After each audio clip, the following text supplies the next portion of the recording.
story is called Raspberries. It's by J. O'Callahan and Will Moses. Raspberries. Everything I touch falls flat, Simon the Eggman mumbled as his wagon rolled into the dusty town. He could hear kids snickering, "Where'd he get that hat?" Simon pulled his hat so far down you couldn't see his eyebrows, and you couldn't see if he was smiling, but you knew he wasn't. No one knew that not long ago Simon had been a baker in Springfield town and was almost famous. He didn't wear the hat then. His hair was red and blazing, and his eyebrows were bushy as foxtails. Saturday nights, whole families stood outside Simon's bake shop, watching him and his two baker friends play basketball with the dough, and his bread rose higher and higher than anyone's, so people came from miles around to get it. His favorite customer was a little girl named Sally, whose dress had hundreds of bright patches because her family was so poor. Every day, Simon gave Sally 2 loaves of bread for a penny, and Sally'd say, "That's not what they cost." And Simon would say with a wink, "Sure it is." But when Simon's 2 baker friends stole all his money and ran away, he sold the shop because the joy went out of baking. After that, everything he touched fell flat, so he bought a farm 100 miles away and started selling eggs in a little town where nothing ever happened. One day, after selling eggs in town, Simon was clattering home when suddenly he saw 1,000 butterflies bursting out of the woods. Then he realized it was a young woman in a dress of hundreds of bright patches. "Simon, I'm Sally. Remember when you used to give me 2 loaves for a penny?" "That's what they cost," Simon said. "No, they didn't," she said with a wink. "You helped me and my family for years. Now I have something for you." She gave him a pouch. "These are dried raspberries. Plant them today and just wait till you taste them." She waved her hand and was gone. That afternoon, black clouds raced overhead and the wind screamed. Simon shooed the chickens into the barn and ran for his house when he remembered the pouch. He shook out the dried raspberries, and the wind blew them all over his land. "Well, if they don't grow, at least I've got myself a pouch," Simon said. Then lightning cracked the sky and struck the barn, which leapt into flames. All the chickens were lost. No more eggs. No more way to make a living, Simon said, and jammed his hat further on his head. In the morning, Simon opened the door and stared and stared. Everywhere he looked, he saw bushes covered with raspberries. It was a rolling red sea with crests and waves of raspberries. He pushed his hat up just a bit and tasted one. It was so sweet, he sprang in the air and sang out, "Raspberries!" He tasted another and found himself in the air again, yelling, "Raspberries!" So loud, the bees stopped buzzing and the frogs watched bug-eyed. He picked more and more raspberries, singing, "I'm gonna make a few pennies today, today. I'm gonna make a few pennies today, hooray!" Simon headed into town with the raspberries in the wagon. The grocer, persnickety Mr. Perkins, looked at the raspberries and snapped, "You're my egg man, not my fruit man." Lucy Woolley, the town bully, and the mayor's wife, said, I wouldn't even buy eggs from you. The barber said, See these scissors, Simon? I cut hair. I don't buy fruit. Everyone said no to Simon's raspberries. As Simon was leaving town that night, with the raspberries still in the wagon, Baker Willems came out of his bake shop, barking like a sea lion. What do you got there, Simon? Special raspberries. Special? He boomed. Okay, I'll try $1. Come on in and watch a baker work. The old baker patted out the dough, poured on the berries, crimped up the tarts, and put them in the oven. Simon pushed his hat up just a little bit to watch. Help me knead my dough while the tarts are baking, the baker said. Simon's hands dove down into the dough. He kneaded with such rhythm. Baker Willems stared, amazed.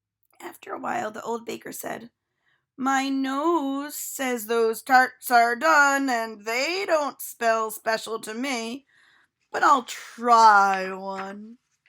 He bit into a tart, and a great wind blew the baker as he rose to his toes, shouting, Raspberries! Astonished, Baker Williams roared, Bring 'em all in! You are going to help me bake all night! Simon himself snitched a tart, then jumped into the air singing, Raspberries! The freckles almost flew off his face.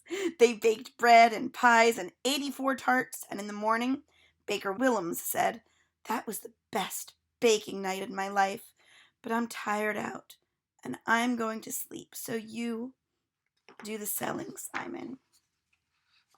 At 8 o'clock sharp, Mrs. Sharp marched in. Her chin was sharp, her nose was sharp, and her umbrella was sharp. What are those odd things? She snapped. Raspberry tarts, Simon said. Grandmother never had bumps on her tarts, she said. I'll try one nevertheless. Mrs. Sharp took a bite. Her head shot up and she cried, Raspberries!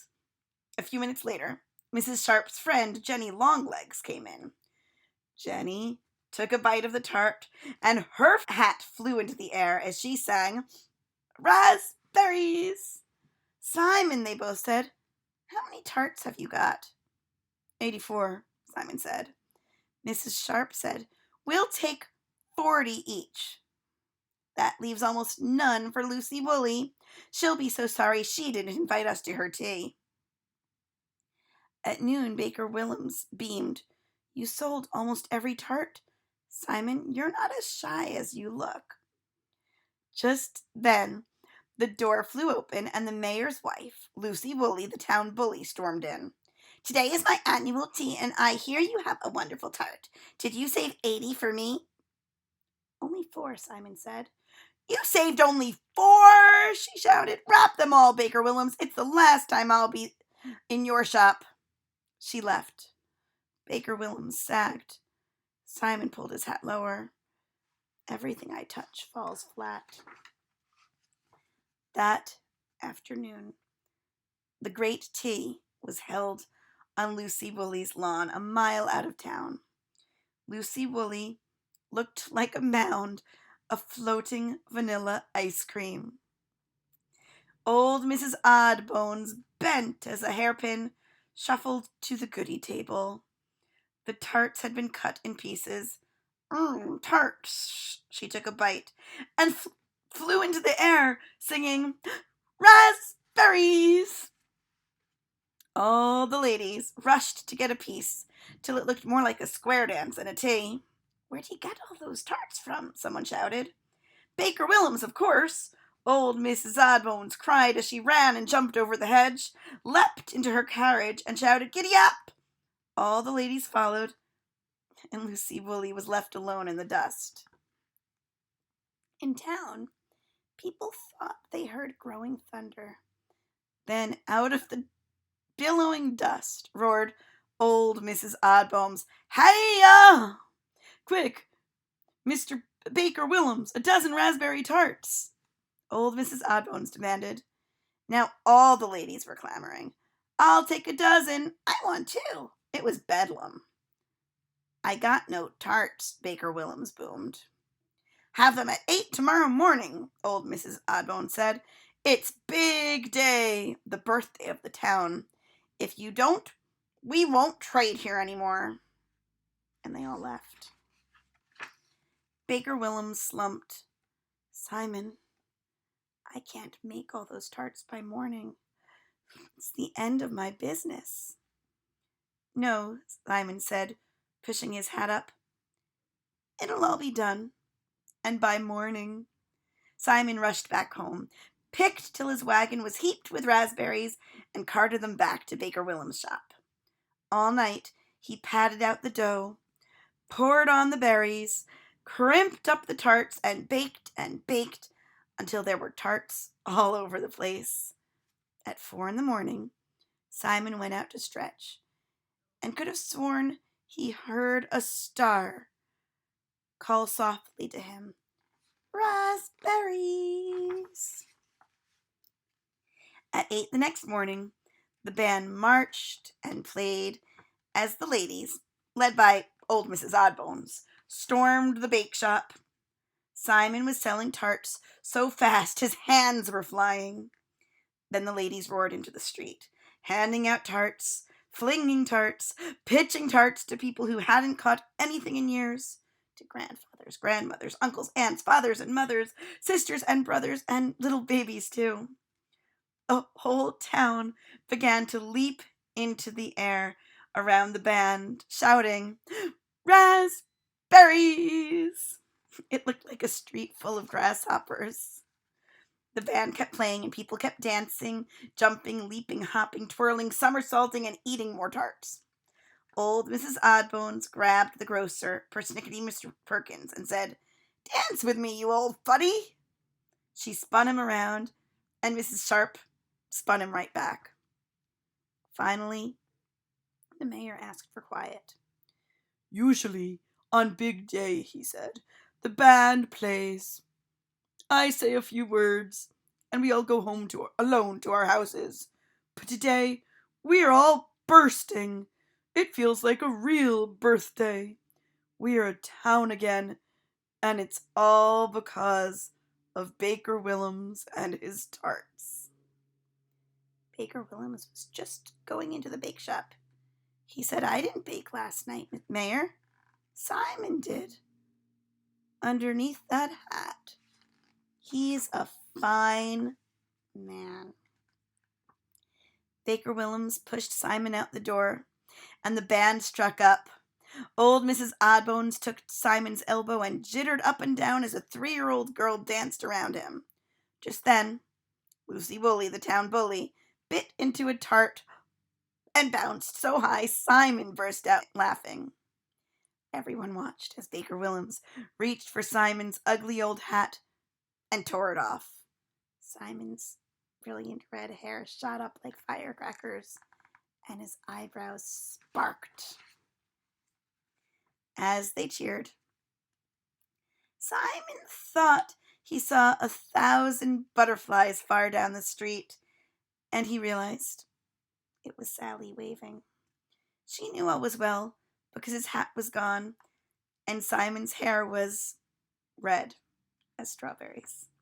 When all quieted down, Baker Willems said, This redhead here is going to join my bake shop. And he did. Now, when Simon comes to town, the children rush to greet him, shouting, Raspberries! And sometimes the grown-ups do, too.